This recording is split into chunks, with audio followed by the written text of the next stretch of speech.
Now I'm going to introduce the key points of the second paragraph. 5 forms in this paragraph. We start from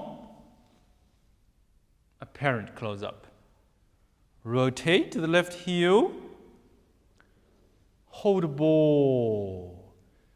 Fly obliquely.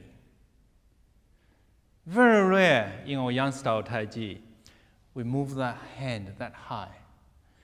So in this kind of movements, when the hand is high, we really need to focus on the waist to guide the movement and do a curve movement properly to avoid any tension buildup on your shoulders.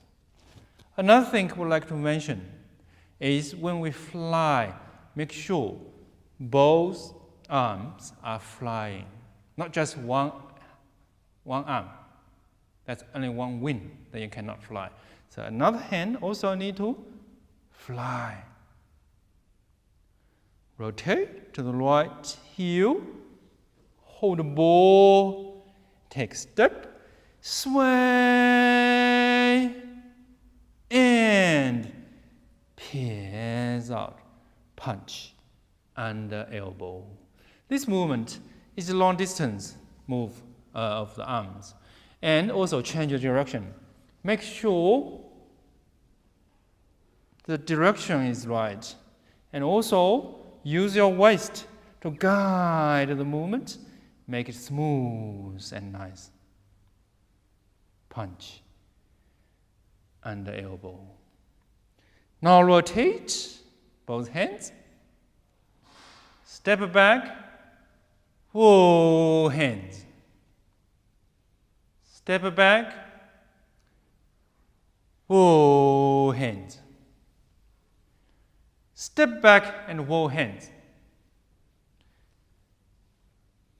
The hands need to do a curve movement.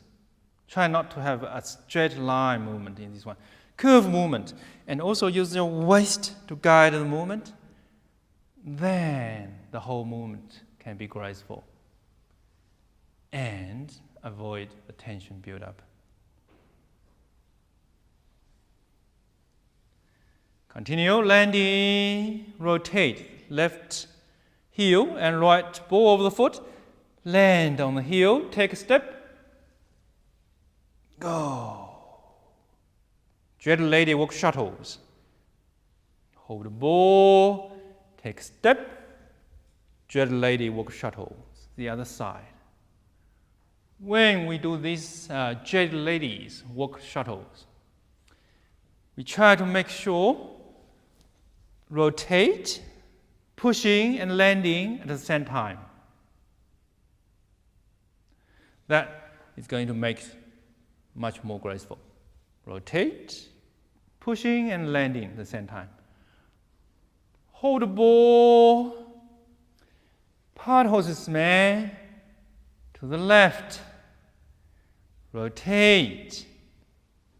Hold the ball, part horses man to the right.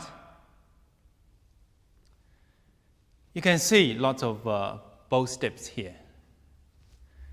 From the jet lady, 1, another 1, and then part horses man, 3, and then part horses man, 4. 4 bow steps here. Make sure the gravity is not moving up and down. Make sure it's on one level. Go smoothly. That's one thing.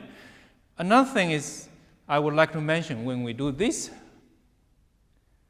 part horses man, make sure we know the difference between this one and warding off.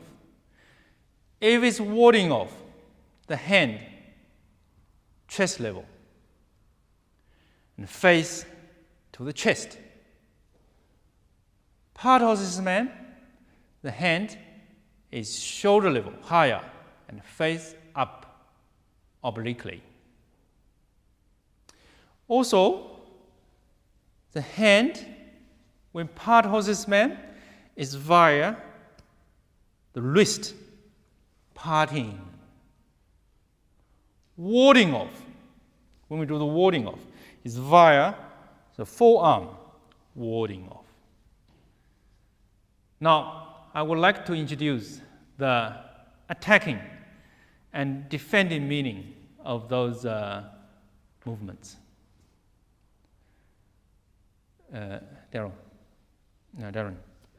I just realized okay. We'll start again, huh? Not that one, just continue. Now I'm going to introduce the attacking and defending meaning of those 5 forms. We start from here, apparent close-up, and hold the ball, grasp opponent's hand, and attack the opponent's chest area or soft ribs area to push the opponents away. And quite often your leg is behind the opponent's leg to put in and then throw the opponents away. Hold the ball, punch under elbow is to grasp and then attack the face, neck, this area. Step back and hold hands. Attack. Attack. Easy to understand. And landing, rotate. Jet lady walk shuttles. Block and defense. Attack with a push. Attack. The other side is the same. Rotate. Hold the ball. Block up and attack. Push. Part horseman, grasp and push the opponents away.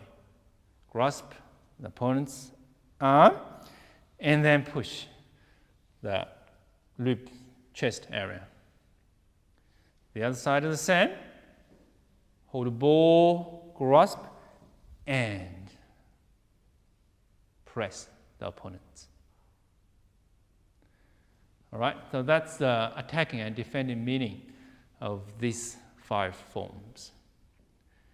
Now I would like to introduce the breathing coordination of those 5 forms. Pressing. Inhale, holding.